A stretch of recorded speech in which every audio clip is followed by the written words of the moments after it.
மிக கடுமையாக போராடி கொண்டிருக்கின்றார்கள். இந்த கடுமையான போட்டியில் பரிசுவதற்கு காலையில் சிறந்த காலை வீரர்களும் சிறப்பான வீரர்கள்.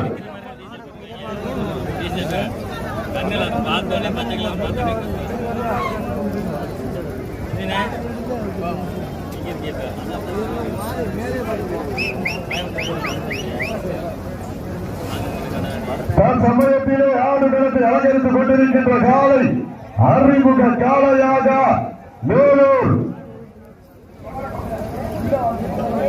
மேலூர் சாமி ஸ்கேன் சார்பாக மதுரை மாவட்டம் வெள்ளலூர் நாடு கோட்டனத்தாம்பட்டி வல்லவன் துணையோடு மதியழகன் அவரது வெள்ளையன் காலை. இந்த மாட்டிற்கு மேலும் சிறப்பு பரிசாக பையூர் மண்ணின் வைந்தர்கள் கமல் பயணிகள் சார்பாக ஒன்றல்ல இரண்டல்ல எங்களுடைய அழைப்புதல் ஏற்று அடமஞ்சி விரட்டு நிகழ்ச்சியினை சிறப்பிப்பதற்காக வருகை விருந்து கொண்டிருக்கிறார்.